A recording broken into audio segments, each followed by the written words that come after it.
ഹരേഷ്ണ പ്രണാമം എല്ലാവർക്കും. വന്നിട്ടില്ല, എന്ത് പറ്റിയാവോ ഹരേഷ്ണ? അറിയാണ്ടാണോ ഹരേഷ്ണ? ഹരേ കൃഷ്ണ. ഹരേഷ്ണ മാതാജി, ഇന്നാരും വന്നിട്ടില്ലല്ലോ. 6:30 എന്നുള്ള സമയം മറന്നുപോയിട്ടാണോ? ആരും 3 പേരേ ഉള്ളൂ.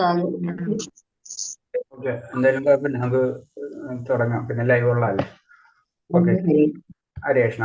ഓം നമോ ഭഗവതേ വാസുദേവായ, ഓം നമോ ഭഗവതേ വാസുദേവായ, ഓം നമോ ഭഗവതേ വാസുദേവായ, ഓം നമോ ഭഗവതേ വാസുദേവായ. നാരായണം നമസ്കൃത്യം നരം ചൈവ നരോത്തമം ദേവീം സരസ്വതീം വ്യാസം തതോ ജയമുദ്രയേത് നഷ്ടപ്രായേഷു ഭദ്രേഷു നിത്യം ഭാഗവത സേവയാ. ഭാഗവതേ ഉത്തമ ശ്ലോകേ ഭക്തിർഭവതി നഷ്ടകി മൂകം കരോതി വാചാലം പങ്കും ലംഘയതേ ഗിരി യത്കൃപതമഹം വന്ദേ പരമാനന്ദമാധവം. ശ്രീഗുരുദീനധാരിണം ശ്രീചൈതന്യമീശ്വരം വജ്ഞാനതിമിരാന്ധസ്യ ജ്ഞാനാഞ്ജലശലാകയാ ചക്ഷുർമിലിതം യേന തസ്മൈ ശ്രീഗുരുവേ നമഃ.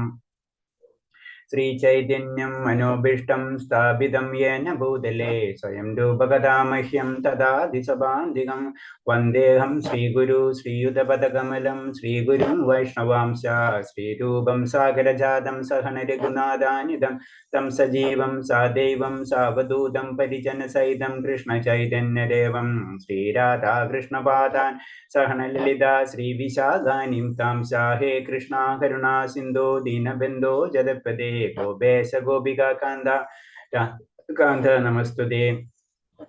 തപ്തകാഞ്ചന ഗൗരാംഗീ രാധേ വൃന്ദാവനേശ്വരി വൃഷഭാനുസുതേ ദേവി പ്രണമാമി ഹരിപ്രിയേ. വാഞ്ചാകൽപതരൂപേച്ഛ കൃപാ സിന്ധിഭ്യേവ ച പതിനാം പാവനേഭ്യോ വൈഷ്ണവേഭ്യോ നമോ നമഃ. നമോ വിഷ്ണുപാദായ കൃഷ്ണപ്രേഷ്ഠായ ഭൂതലേ ശ്രീമതേ ഭക്തിവേദാന്ത സ്വാമിന്നിധി നാമിനേ. നമസ്തേ സാരസദേവേ ഗൗരവാണി പ്രചാരിണേ നിർവിശേഷ ശൂന്യവാദി പാശ്ചാത്യദേശധാരിണേ. ജയ ശ്രീകൃഷ്ണ ചൈതന്യ പ്രഭു നിത്യാനന്ദ ശ്രീ അദ്വൈത ഗദാധര ശ്രീവാസാദി ഗൗരഭക്തവൃന്ദ. ഹരേ കൃഷ്ണ കൃഷ്ണ കൃഷ്ണ ഹരേ ഹരേ, ഹരേ രാമ രാമ രാമ ഹരേ ഹരേ. ഹരേ കൃഷ്ണ കൃഷ്ണ കൃഷ്ണ ഹരേ ഹരേ, ഹരേ രാമ രാമ രാമ ഹരേ ഹരേ. ഹരേ കൃഷ്ണ കൃഷ്ണ കൃഷ്ണ ഹരേ ഹരേ, ഹരേ രാമ രാമ രാമ ഹരേ ഹരേ. ഹരേ കൃഷ്ണ പ്രഭാതി കി ജഗദേവ് കി ജനന ഗോടി വൈഷ്ണവ ഭക്തർ കി ജയ. എല്ലാവർക്കും പ്രണാമം. അപ്പൊ നമ്മൾ ഇന്ന് 16-ാമത്തെ അല്ലേ? ഇന്നലെ 15 കഴിഞ്ഞില്ലേ? നമ്മളെ 16 അല്ലേ? ഞാൻ ഇന്നും മാറിയുന്നുണ്ട്. ഞാൻ 15 തോന്നുന്നു. ഹരേഷ്ണ. ഓക്കെ. ഓം നമോ ഭഗവതേ വാസുദേവായ, ഓം നമോ ഭഗവതേ വാസുദേവായ, ഓം നമോ ഭഗവതേ വാസുദേവായ. ഹരേഷ്ണ. അപ്പൊ സ്വാത്മചോദിതമായ ഭക്തിയെ കുറിച്ച് അല്പം കഴിഞ്ഞതിൽ നമ്മള് കഴിഞ്ഞ അധ്യായത്തില് സ്വാത്മചോദിതമായത് അല്ലെ, നമ്മൾ ഉള്ളിൽ നിന്ന് തന്നെ വരുന്നത്. അത് 2 രീതി തിരിക്കാന്ന് നമ്മൾ പറഞ്ഞ്. ഒന്നാമത്തേന് ഗോപികമാരുടെ അവസ്ഥ, പിന്നെ അല്ലെങ്കിൽ വേറെ രീതി പറഞ്ഞു കഴിഞ്ഞാൽ ശിശുപാലനും അതുപോലെ തന്നെ മറ്റുള്ള കംസനൊക്കെ അവസ്ഥ. അപ്പൊ രണ്ട് രീതിയിൽ തന്നെയാണ് നമ്മൾ കാണേണ്ടതെന്ന് പറഞ്ഞു. എല്ലാവരും ഉള്ളിൽ നിന്ന് തന്നെ വരുന്നത്, പക്ഷെ രണ്ട് അവസ്ഥയിലേക്കാണ് പോകുന്നത്. പിന്നെ ഇതിൽ വീണ്ടും ഒന്നും കൂടെ ഡീറ്റെയിൽ ആയിട്ട് അത് ഈ അധ്യായത്തിനും കൂടി ഒന്നും കൂടെ പറഞ്ഞു തരാണ്. അതിൽ ബന്ധുതനെ പറ്റി പറഞ്ഞാണ്. കൃഷ്ണൻ, അതായത് ഭഗവാന്റെ ആദ്യ രൂപത്തെ മാതാപിതാക്കളാവുക എന്ന അതീന്ദ്ര സങ്കല്പത്തിന്റെ ഉത്തമ മാതൃക വൃന്ദാവനവാസികളായ നന്ദ മഹാരാജാവിന്റെ യശോ മാതാവിന്റെ മനോഭാവത്തിൽ നിന്ന് വ്യക്തമായി കാണാം. വാസ്തവത്തിൽ ആർക്കും ഭഗവാന്റെ അച്ഛനോ അമ്മയോ ആകാൻ സാധ്യമല്ല. എന്നാൽ ഭക്തന്റെ അതീന്ദ്രമായ ഈ വികാരത്തെ കൃഷ്ണനോടെ അച്ഛനമ്മമാർ എന്ന നിലയ്ക്കുള്ള ബന്ധം എന്ന് പറയുന്നു. അപ്പൊ നമുക്കറിയാം ഭഗവാന്റെ അച്ഛനമ്മ എന്നുള്ള കൺസെപ്റ്റ് തന്നെ ഇല്ല, നമുക്കറിയാം. പക്ഷെ എന്താണ്, അയ ലെവലിലേക്ക് ഉയരുമ്പോൾ ഭഗവാനെ നമുക്ക് മകനെ പോലെ കാണാനുള്ള അവസ്ഥയിലേക്ക് നമുക്ക് എത്തും. അതിനൊരു ഉദാഹരണം തന്നെ പറഞ്ഞത് നമുക്കറിയാം, നന്ദ മഹാരാജാവിന്റെ യശോദ. അപ്പൊ ബന്ധുത എന്നുള്ള ഒരവസ്ഥയ്ക്ക്, ഭഗവാനായിട്ട് ഒരു ബന്ധുത, അതായത് പ്രത്യേകിച്ച് അച്ഛനമ്മമാർ എന്നുള്ള അവസ്ഥയിലേക്ക് നമുക്ക് കടക്കാൻ കഴിയും. അങ്ങനെ നമ്മൾ പറഞ്ഞിട്ടുണ്ടല്ലോ, വാത്സല്യ രസം, അതിലേക്ക് കടക്കാനൊക്കെ പറ്റും. അല്ലെങ്കിൽ ഇതിൽ പറഞ്ഞിട്ടുള്ള രീതിയിലും നന്ദ മഹാരാജാവും അതുപോലെ തന്നെ യശോദമാരുടെ അവസ്ഥ അതിലേക്ക് നമുക്ക് കടക്കാൻ പറ്റും. അതേപോലെ തന്നെയാണ് വൃഷ്ണികൾ. ഭഗവാന്റെ ആ കുലത്തിന്റെ പേരാണ് അല്ലെ വൃഷ്ണി എന്ന് പറയുന്നത്. ദാപരയിൽ കൃഷ്ണബന്ധുക്കൾ വികാരം ഇത് തന്നെയായിരുന്നു. അപ്പൊ എന്താണ് ദ്വാരകയിലുള്ള ബന്ധുക്കളെയും വികാരം ഇത് തന്നെയായിരുന്നു. അപ്പോൾ പൃഥ്വരൂപത്തിലുള്ള ബന്ധം വൃന്ദാവനത്തിൽ വിഷ്ണുവാസത്തിൽപ്പെട്ട ദ്വാരകവാസികളിലും പ്രകടമായിരുന്നു. വൃഷ്ണികളിലും വൃന്ദാവനവാസികളിലും കാണപ്പെടുന്ന ആത്മപ്രചോദിതമായ കൃഷ്ണപ്രേമം അവരിൽ നിത്യമായിട്ടുള്ളതാണ്.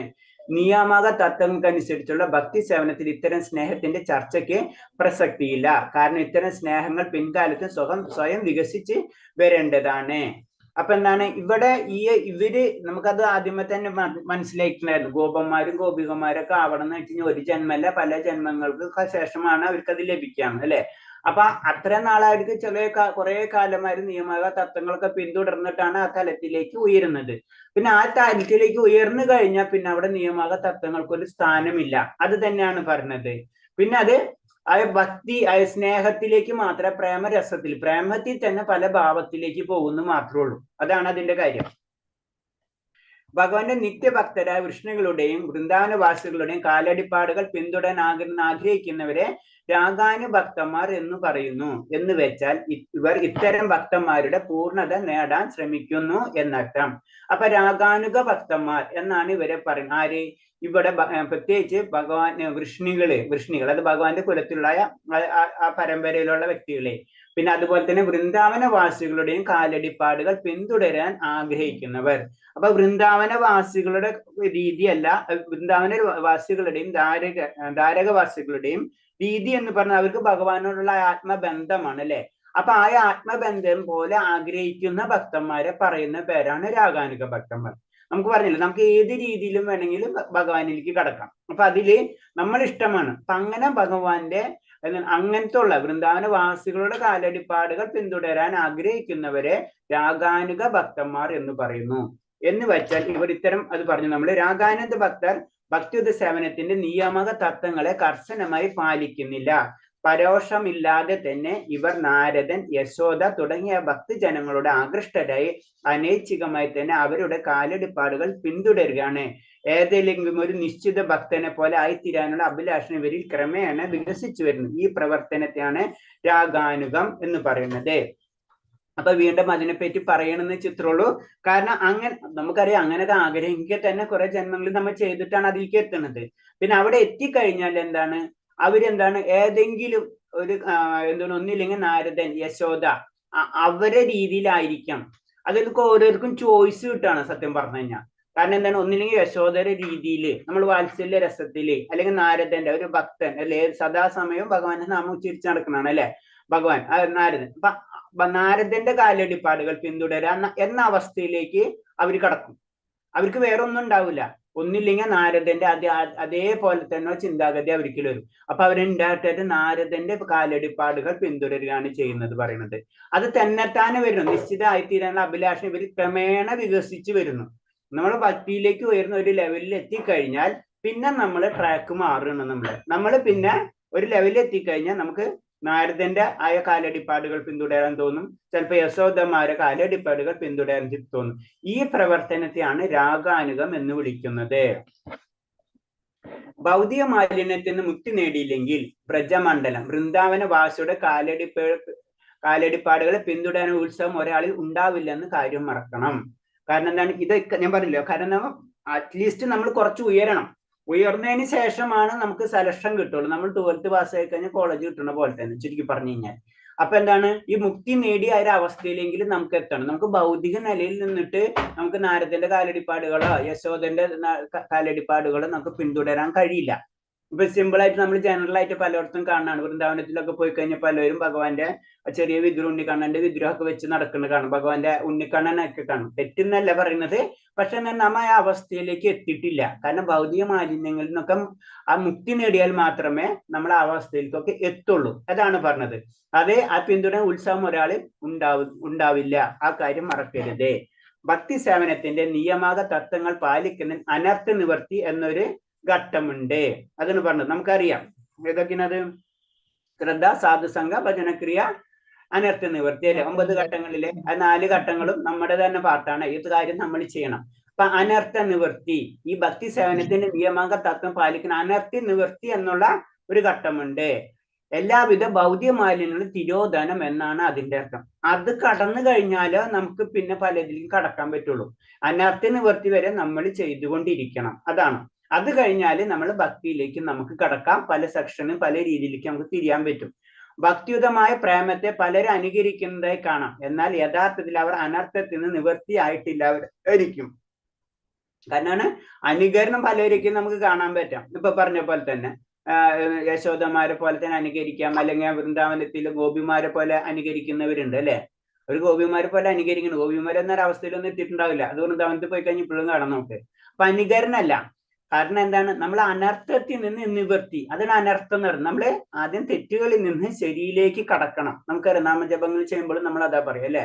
നമ്മൾ പല രീതിയിൽ തെറ്റുകളൊക്കെ സംഭവിച്ചുകൊണ്ടിരിക്കും. അതൊക്കെ പതുക്കെ ക്ലിയറായി അനർത്ഥത്തിൽ നിന്ന് നിവൃത്തിയിലേക്ക് ഘട്ടത്തിലേക്ക് കടന്നാലേ പരിപൂർണമായ ശുദ്ധനാമം തന്നെ ആവുള്ളൂ എന്ന് പറഞ്ഞു. അവിടെ തൊട്ട് നമ്മൾ ശരിക്കും തുടങ്ങുന്ന പറയുന്നത്. അതായത് ദുശീലങ്ങളിൽ നിന്ന് മുക്തരായിട്ടുണ്ടാവില്ല.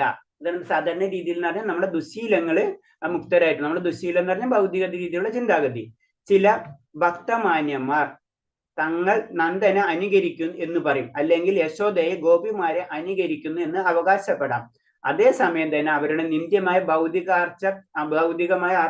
ഭൗതികാർത്ഥങ്ങൾ പ്രകടവുമാണ്. ഇത്തരം പ്രകടനങ്ങൾ തികച്ചും അനുകരണാത്മകമാണ്. ഇവയ്ക്ക് യാതൊരു മൂല്യവുമില്ല. ഗോപിമാരുടെ പ്രേമസങ്കല്പത്തിൽ സ്വയം ആകർഷണാകുമ്പോൾ ഒരുവന്റെ സ്വഭാവത്തിൽ ഭൗതികമായ സ്പർശം പോലും ഉണ്ടായിരിക്കില്ല. ഇപ്പൊ നമ്മൾ പറഞ്ഞതുപോലെ തന്നെ, അതായത് ദുശീലങ്ങൾ, അതായത് ഭൗതികതയിൽ നിന്ന് മാറാൻ കഴിയാത്ത എന്നാൽ ഭക്തന്മാരെ പോലെ അനുകരിക്കുന്നവര്, അവര് നന്ദന അനുകരിക്കുന്നു, പിന്നെ എന്താണ് യശോദമായ അനുകരിക്കും, ഗോപികുമാരെ അനുകരിക്കും.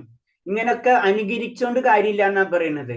ഇതെന്താണ്? ഇതിന് യാതൊരു മൂല്യമില്ല. ഗോപികുമാരെ പ്രേമസങ്കല്പം എന്ന് പറഞ്ഞത് നമുക്ക് ചിന്തിക്കാനേ പറ്റില്ല. അതിലെന്താണ് ഭൗതികമായ മാലിന്യങ്ങളുടെ സ്പർശം പോലും ഉണ്ടായിരിക്കില്ല. നമുക്കറിയാം, ചൈതന്യ മഹാപ്രഭുവാലും ഗോപികുമാരുടെ കാലടിപ്പാടുകളാണ് അല്ലെ.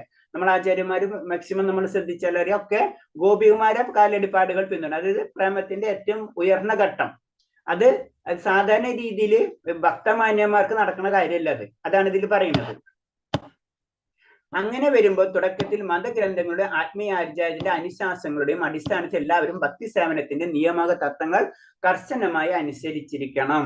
അപ്പൊ നമുക്കിത് പെട്ടെന്ന് നമുക്ക് ലഭിക്കില്ല. അപ്പൊ നമ്മൾ അതിനു വേണ്ടിയാണ് നമ്മളെ സാധനാക്രമം നമ്മൾ പറയുന്നതിന്റെ കാരണമാണ്. നമുക്കറിയാം, ഗുരു സാധുശാസ്ത്ര എന്നുള്ള സിമ്പിൾ കൺസെപ്റ്റ് ആണ്.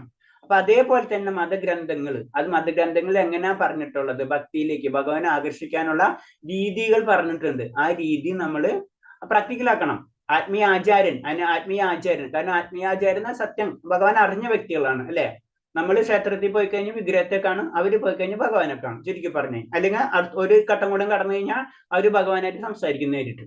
അപ്പൊ അതാണ് വ്യത്യാസം. അപ്പൊ അതാണ് ആത്മീയാചാര്യൻ എന്ന് പറഞ്ഞത്. ആ ആത്മീയാചാര്യന്റെ അനുശാസനങ്ങളും അടിസ്ഥാനത്തിൽ എല്ലാവരും ഭക്തി സേവനത്തിന്റെ നിയമക തത്വങ്ങൾ കർശനമായി പാലിച്ചിരിക്കണം. ഇത് നമുക്ക് ആഗ്രഹം ഉണ്ടെങ്കിൽ അല്ലെ, നമുക്കൊരു എക്സാം എഴുതി നമുക്കൊരു നല്ലൊരു ജോലി കിട്ടണം, അല്ലെങ്കിൽ വേറെ എന്തെങ്കിലും അതിന്റെ എക്സാം ഉണ്ടാവും, അതിന് പഠിക്കണം. അതേപോലെ തന്നെയാണ് ശരിക്കും എന്താ പറയുന്നത്, ഈ അനുശാസനങ്ങൾ നമ്മൾ പ്രാവർത്തികമാക്കണം എന്ന് പറയുന്നത്.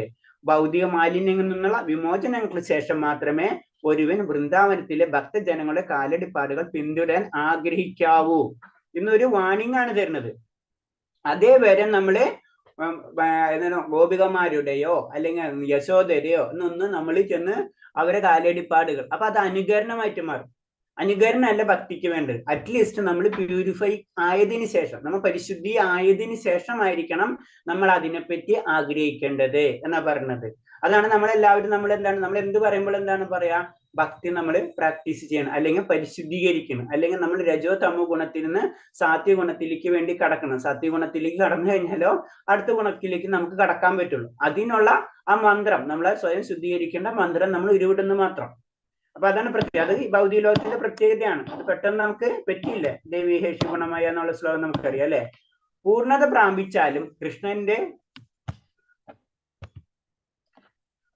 പ്രാപിച്ചാലും കൃഷ്ണാവബോധത്തിൽ ഏറെ പുരോഗമിച്ചനും ഭക്തിയുത സേവനത്തിൽ നിരതനായിരിക്കുന്നതുമായ ഭക്തൻ ഒരിക്കലും അത് പ്രകടമാക്കരുതേ. അടുത്തത് പറഞ്ഞത് പൂർണ്ണത പ്രാപിച്ചാലും കൃഷ്ണബോധത്തിലേറെ പുരോഗമിച്ചനും ഭക്തി സേവനത്തിന് നിരതനായിരിക്കുന്നവനായ ഭക്തൻ ഒരിക്കലും അത് പ്രകടമാക്കരുത്. ഒരിക്കലും, അപ്പൊ ചുരുക്കി പറഞ്ഞു കഴിഞ്ഞാൽ ഒരു ഭക്തൻ ഒരിക്കലും തന്റെ ഭക്തി പ്രകടമാക്കില്ല. അതാണ്. അപ്പൊ ഭക്തി പ്രകടമാക്കുന്നവരാണെങ്കിൽ അവര് ഭക്തനല്ല. എന്ന് വെച്ചാൽ ഭൗതിക ശരീരം നിലനിൽക്കുന്നിടത്തോളം കാലം ഒരു പ്രാരംഭ ഭക്തനെ പോലെ തുടരണമെന്ന് സാരം. അപ്പൊ അപ്പൊ അതിന്റെ ഒരു വേറൊരു രീതി തിരിച്ചു കഴിഞ്ഞാൽ നമുക്ക് മനസ്സിലാവും, ഒരു ഭക്തന് ഭൗതിക ശരീരം തന്നെ ഇല്ലാത്ത അവസ്ഥയുണ്ട്. കാരണം ആ മുക്താത്മാക്കളായി മാറിക്കഴിഞ്ഞു. പക്ഷെ എന്നിരുന്നാലും പറഞ്ഞു, നമ്മളെ ഭൗതിക ശരീരം വിടുന്നത് വരെയും നമ്മള് ആ ഭക്തൻ ഒരു പ്രാരംഭ ഭക്തനെ പോലെ തന്നെ തുടരുന്ന പറയുന്നത്. അവർക്ക് നൽകണ ഒരു ഉപദേശമാണ് അത്. ശുദ്ധ ഭക്തൻ പോലും നിയമക തത്വങ്ങൾക്ക് അനുസൃതമായി ഭക്തിയുത സേവനത്തിന്റെ പ്രവൃത്തികൾ തുടരണം. അപ്പൊ ശുദ്ധ ഭക്തനായി എന്ന് വിചാരിച്ചിട്ട്, കാരണം അത് വിടണ്ടല്ല, അതെന്തിനാ? അത് ഭഗവത്ഭാഗം പറഞ്ഞ പോലെ അത് മറ്റുള്ളവർക്ക് വേണ്ടിയാണത്. അപ്പൊ അവര് അതേപോലെ ചെയ്യണം. ഒരാചാര്യൻ ചെയ്യണത്, ആചാര്യൻ ആ ലെവലിലെത്തിയാലും ആചാര്യൻ സ്ഥിരമായിട്ട് അതൊക്കെ ചെയ്തുകൊണ്ടിരിക്കും. അതെന്താണ്? ആചാര്യന് വേണ്ടിയല്ല ചെയ്യുന്നത്, അതെന്താണ്? മറ്റുള്ളവർക്ക് വേണ്ടിയാണ് ചെയ്യുന്നത്. മറ്റുള്ളവർക്ക് മാതൃക എന്നുള്ള രീതിയിൽ നമ്മൾ ചെയ്തിരിക്കണം. അത് നമ്മൾ ആചാര്യ പരമ്പരയിൽ നമ്മൾ കാണുന്നത്. അവരൊക്കെ മുക്താത്മാക്കാണ്, അവർക്ക് എല്ലാ കാര്യങ്ങളും അറിയാം. അവരും പക്ഷെ എല്ലാ കാര്യങ്ങളും ചെയ്യുന്നതിന് നമുക്ക് വേണ്ടി നമ്മൾ അത് ചെയ്താലോ നമ്മൾ ആ ലെവലിലേക്ക് വരുള്ളൂ. എന്നാൽ ഭഗവാനുമായി തനിക്കുള്ള ബന്ധത്തിൽ യഥാർത്ഥ നില ബോധ്യപ്പെടുമ്പോൾ നിയമക തത്വങ്ങൾ പാലിക്കുന്നതിനോടൊപ്പം ഭഗവാനെ കുറിച്ച് ഭഗവാനായി ബന്ധപ്പെട്ട ഒരാളുടെ നിർദ്ദേശപ്രകാരം ആഗമേ ചിന്തിക്കുകയും അയാളെ പിന്തുടർന്ന് സ്വന്തം അതീന്ദ്ര ഭാഗങ്ങൾ വികസിപ്പിക്കുകയും ചെയ്യാം. പിന്നെ അയാൾ കറക്റ്റ് പൊസിഷനിൽ എത്തിക്കഴിഞ്ഞാൽ അവർക്ക് നൽകുന്ന ഉപദേശങ്ങളാണ്. കാരണം നമ്മളത് പൊസിഷനിൽ എത്തി നമുക്ക് നിയമങ്ങളൊക്കെ പിന്തുടരുന്നുണ്ട്, അതൊക്കെ നടക്കാം. അതിൽ കൂടാതെ നമ്മൾ അടുത്ത ലെവലിലേക്ക് നമ്മൾ കടക്കണം എന്നാ പറഞ്ഞത്. അതീന്ദ്ര ആ ലെവലിലേക്ക് അവിടെ എത്തുമ്പോ പല രീതിയിലുള്ള ചോയ്സ് കിട്ടും. അതിലേക്ക് നമ്മൾ അതാണ് അതീന്ദ്ര ഭാവങ്ങളെ വികസിപ്പിക്കുകയും ചെയ്യാം. പിന്നെ അടുത്ത സെക്ഷനിലേക്ക് കടന്നു. അപ്പൊ വളരെ സിമ്പിൾ ആണ്. നമ്മൾ ഒരേ സ്റ്റെപ്പായിട്ട് കയറി പോണ്. അപ്പൊ ആ സ്റ്റെപ്പിൽ ഓരോ സ്റ്റെപ്പിലും ഓരോ ഉപദേശങ്ങൾ പറയാണ്. താഴത്തുള്ളവർക്ക് പറഞ്ഞു തരാണ്, ഇടയിലുള്ളവർക്ക് പറഞ്ഞു തരുന്നു, മുകളിലുള്ളവർക്കും പറഞ്ഞു തരാണ് ചെയ്യുന്നത്. സിദ്ധ പ്രളാണി. അപ്പൊ അത് പറഞ്ഞു, ഇതൊരു രീതിയാണ്. ഇവിടെ നാം സിദ്ധ പ്രളാണിയെ കുറിച്ച് ശ്രദ്ധാലുവായിരിക്കണം. അത്രയധികം അധികാരമില്ലാത്തവരും ഭക്തിയുത സേവനത്തിൽ തനതായ മാർഗം സ്വീകരിച്ചിട്ടുള്ളവരും ഒരു വിഭാഗം പിന്തുടരുന്ന പദ്ധതിയാണ് സിദ്ധ പ്രളാണി. ഈ പ്രക്രിയ ഇവർ ഇക്കൂട്ടർ തങ്ങൾ ഭഗവാന്റെ ചങ്ങാതിമാരായി കഴിഞ്ഞുവെന്ന് സ്വയം ഭാവിക്കുകയാണ്. ബാഹ്യമായ പെരുമാറ്റം നിയമക തത്വങ്ങൾക്ക് വിധേയമല്ല. സിദ്ധപ്രളാണി എന്ന് വിളിക്കപ്പെടുന്ന ഈ പ്രക്രിയ പിന്തുടരുന്ന പ്രാകൃത സഹജയ എന്ന പേരിലായിരുന്ന ഒരു തരം കപട വൈഷ്ണവരാണ്. രൂപഗോസ്വാമിയുടെ അഭിപ്രായത്തിൽ ഇത്തരം പ്രവർത്തനങ്ങൾ അംഗീകൃതമായ ഭക്തി സേവനത്തിന് ഒരു അലസ്വരം ഉണ്ടാക്കുന്നതാണ്. അപ്പൊ അതിന്റെ പല രീതിയിൽ നമ്മൾ പറഞ്ഞില്ലേ, ഭഗവാനെ അനുകരിക്കുക, അല്ലെങ്കിൽ ഭഗവാന്റെ ഗോപികമാരെ അനുകരിക്കുക, അല്ലെങ്കിൽ ഗോപന്മാരെ അനുകരിക്കുക. അവരുടെ രീതിയിലായിട്ടുള്ള ഭക്തിപരമായിട്ടുള്ള കാര്യങ്ങൾ അവരുണ്ടാക്കി വെച്ചിട്ടുണ്ടാവും. അതിനൊരു ശാസ്ത്രീയമായിട്ടുള്ള അടിത്തറകളൊന്നും ഉണ്ടാവണമെന്നില്ല. അവരുടേതായ രീതിയിൽ അങ്ങനെ ചെയ്യുന്ന ആ ഗ്രൂപ്പിനാണ് ഈ സിദ്ധ പ്രളാളി. ഓക്കെ, പ്രൊനൗൺസിയേഷൻ കിട്ടണില്ല. ഓക്കെ, എന്ത് തന്നെ അത് പറയണം. അപ്പൊ സിദ്ധ പ്രളാണി എന്ന് പറയുന്നത് തന്നെ, അപ്പൊ അതിനെ തന്നെയാണ് പറഞ്ഞ പ്രാകൃത സഹജ എന്ന് പറയുന്നത് ഈ ഗ്രൂപ്പാണ്. ഇവർക്ക് എന്താണ് സംഭവിക്കുന്നത് വെച്ച് കഴിഞ്ഞാല്, ഇവര് കാബട വൈഷ്ണവരാണ്. അത് മറ്റുള്ളവർക്ക് പോലും ഉപദ്രവിക്കും. കാരണം നമ്മള് വൃന്ദാവനത്തിൽ പോയി കഴിഞ്ഞാൽ ഇപ്പോഴും കാണാം നമുക്ക് പല ടൈപ്പ് ആൾക്കാരെ. കാരണം അവരുടേതായ രീതിയിൽ ഗോപിമാരൊക്കെ വസ്ത്രങ്ങൾ ഇട്ട് ഗോപികം പോലെയൊക്കെ അവതരിപ്പിച്ച് അങ്ങനെയൊക്കെ നടക്കുന്ന വ്യക്തികളെ കാണാം. അപ്പൊ എന്നിട്ട് അവരുടേതായ രീതിയിൽ പല കാര്യങ്ങളും ചെയ്തിട്ടുണ്ടാക്കും. അപ്പൊ അതിന് ശാസ്ത്രത്തിന്റെ ഒരു അടിത്തറ ഒന്നും ഉണ്ടാവില്ല. ഇവര് ഭക്തിയുത സേവനം. അപ്പൊ സാധാരണ ജനങ്ങള്, സാധാരണ ഒരു ബന്ധമില്ലാത്ത ആൾക്കാർ ഇങ്ങനെ ചെല്ലുമ്പോൾ ഇതാണ് ശരി അതാണോ ശരി എന്ന് അറിയില്ല. അപ്പൊ ചിലപ്പോൾ ഇവരിൽ ആകർഷണം, ഇവരുടെ രീതിപ്പം അത് തെറ്റിലേക്ക് തന്നെ വഴിതെളിക്കും എന്ന് പറഞ്ഞു. അപ്പൊ എന്താണ്, ശരിക്കും ഒരു ഭക്തിയുത സേവനത്തിന് അത് അലോസരം ഉണ്ടാക്കുകയാണ് ഉണ്ടാവുന്നത് പറയുന്നത്. അപ്പൊ ഇങ്ങനത്തെ ഒക്കെ ഗ്രൂപ്പുകൾ ഉണ്ട് എന്ന് രൂപഗോസ്വാമി നമുക്ക് പറഞ്ഞു തരുന്നു. ഭക്തി എന്ന് പറയുമ്പോ വളരെയധികം ശ്രദ്ധിക്കേണ്ട കാര്യങ്ങളാണ് എന്ന് പറഞ്ഞു. ഇങ്ങനെ പല രീതിയിൽ അവരവരുടെ രീതിയിൽ പലരും അവരുടെ രീതിയിൽ കുറെ സമ്പ്രദായങ്ങളും അവരുടെ രീതിയിൽ ഒരു ഭക്തിയുടെ പല നിയമങ്ങളൊക്കെ അവരങ്ങോട്ട് ഉണ്ടാക്കും. അതേ രീതിയിൽ തുടങ്ങും. അപ്പൊ അതിന്റെ ബന്ധപ്പെട്ട് അതിന്റെ കുറെ ഫോളോവേഴ്സ് വരും. അതാണെന്ന് വിചാരിക്കും, പിന്നെ അത് വെച്ച് ഇങ്ങനെ പോകും. പക്ഷെ അതിന് യാതൊരു അടിത്തറയില്ല. അത് ശ്രദ്ധിക്കണം. അത് ഒറിജിനൽ ഭക്തിയെ തന്നെ കേടാക്കി കളയും എന്നാ പറയുന്നത്. ദാമ്പത്യ പ്രേമം. പിന്നെ പറഞ്ഞു വൃന്ദാവനത്തിലെ ഗോപികുമാരുടെയോ ദ്വാരകയിലെ റാണിമാരുടെയും കാലടികളെ പിന്തുടരുന്ന ഭക്തി സേവനത്തിന് ദാമ്പത്യ പ്രേമം എന്ന് പറയുന്നു. അപ്പൊ നമ്മൾ ബന്ധുത എന്ന് പറഞ്ഞല്ലേ, വീണ്ടും അതിനെപ്പറ്റി ഡീറ്റെയിൽ ആയിട്ട് പറഞ്ഞു വരുന്നതാണ്. പിന്നെ രാഗാനുഗ ഭക്തി പറഞ്ഞു. പിന്നെ ദാമ്പത്യ പ്രേമം എന്ന് പറയുമ്പോൾ വൃന്ദാവനത്തിലെ ഗോപികുമാരുടെയോ ദ്വാരകയിലെ റാണിമാരുടെയും കാലടിപ്പാടുകൾ പിന്തുടരുന്ന ഭക്തി സേവനത്തിന് ദാമ്പത്യ പ്രേമം എന്ന് പറയുന്നു. ഇതിനെ രണ്ടായി തിരിക്കാം, പ്രത്യക്ഷവും പരോക്ഷവും രണ്ടായിട്ട് വീണ്ടും തിരിക്കാണ്. ഇവ രണ്ടിലും ഗോലോക വൃന്ദാവനത്തിൽ ഏതെങ്കിലും ഒരു ഗോപിക ഏർപ്പെടുന്ന സേവന മാർഗ പിന്തുടരേണ്ടതാണ്. അപ്പൊ പ്രത്യക്ഷമാണെങ്കിലും പരോക്ഷമാണെങ്കിലും എന്താണ്, ഗോപികമാര് പിന്തുടരുന്ന സേവന മാർഗമാണ് പിന്തുടരേണ്ടത്. ഭഗവാനുമായി പ്രത്യക്ഷത്തിൽ തന്നെ ദാമ്പത്യ സംയോഗ ബന്ധത്തിൽ ഏർപ്പെടുന്ന സാങ്കേതികമായി പറയുന്ന പേരാണ് കേളി. എന്നാൽ ഇതിനെ ആഗ്രഹിക്കാത്തവരും അതേസമയം ഭഗവാനും ഗോപികമാരുള്ള തമ്മിലുള്ള ബന്ധത്തെ സംയോഗപ്രഭം ആസ്വദിക്കുന്നവരായ ഭക്തന്മാരുണ്ട്. അവർക്ക് ഭഗവാനും ഗോപികമാരും തമ്മിലുള്ള ബന്ധത്തെ പ്രവർത്തനങ്ങളെ കുറിച്ച് കേൾക്കുന്നത് തന്നെ ആഹ്ലാദദായമാണ്. അപ്പൊ എന്താണ്, ഭഗവാനെ ഒരു ദാമ്പത്യം, അതായത് ഇപ്പൊ പറഞ്ഞില്ലേ ഭർത്താവ് അല്ലെ അങ്ങനത്തെ രീതിയിൽ ഭർത്തൃബന്ധം അങ്ങനെ രീതിക്കുമ്പോഴാണ് സംയോഗം അല്ലെ കേളി എന്ന് പറഞ്ഞു. അപ്പൊ അങ്ങനെ ആഗ്രഹിക്കുന്നവരുണ്ട്, ഇപ്പൊ മീരാബായിനെ പോലുള്ളവര്. എന്നാൽ ഇത് ആഗ്രഹിക്കാത്തവരുണ്ട്. അവരെന്താണ്, ഭഗവാനും ഗോപിമാരും നമ്മൾ സംയോഗ പ്രേമം ആസ്വദിക്കുന്ന ഭക്തന്മാരുണ്ട്. അതായത് ഒരെണ്ണം ഞാൻ ഭഗവാൻ എന്റെ എന്താ പറയാ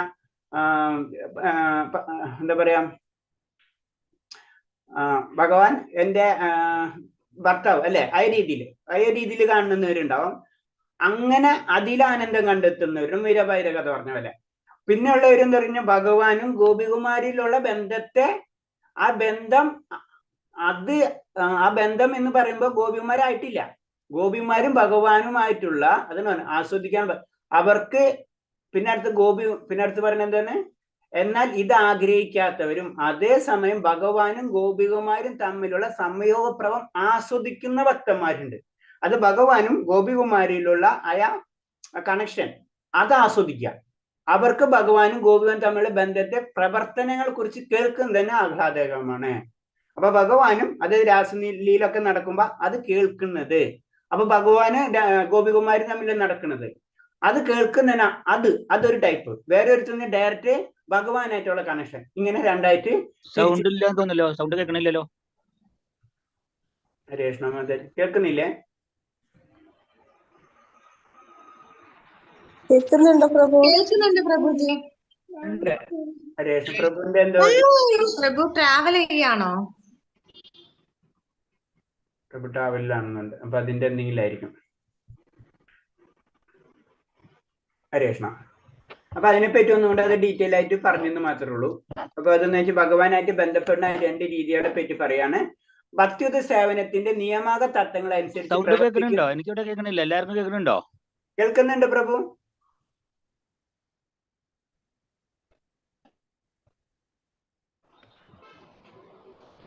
മെസ്സേജ് കിട്ടോ പ്രഭു? മാതാജി ഒന്ന് എല്ലാരും കേൾക്കുന്നുണ്ടെന്ന് മെസ്സേജ് കിട്ടോ? മാതാജി കേൾക്കുന്നുണ്ട് പ്രഭു. ഹരേഷ്ണ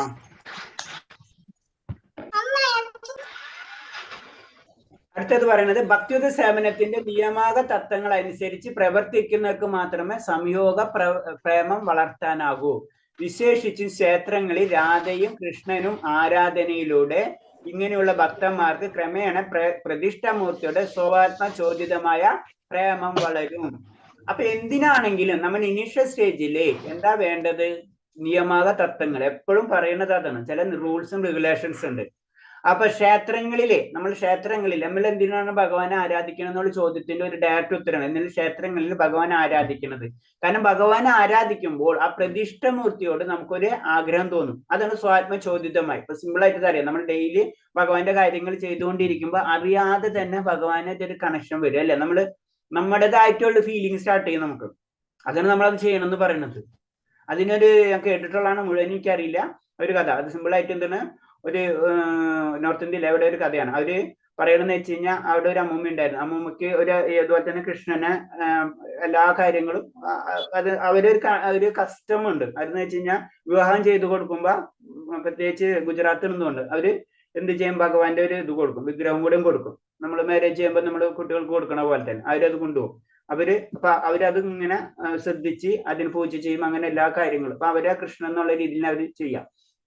അങ്ങനെ ചെയ്യുമ്പോ ഒരു പ്രാവശ്യം എന്തോ വീട് അത് ആ വിഗ്രഹം താഴ്ത്തി വീണു, ഭഗവാന്റെ വിഗ്രഹം താഴ്ത്തി വീണതോടുകൂടി ഈ അമ്മ ഭയങ്കര കരച്ചിലായി, അങ്ങനെ ഭയങ്കര പ്രശ്നമാക്കി.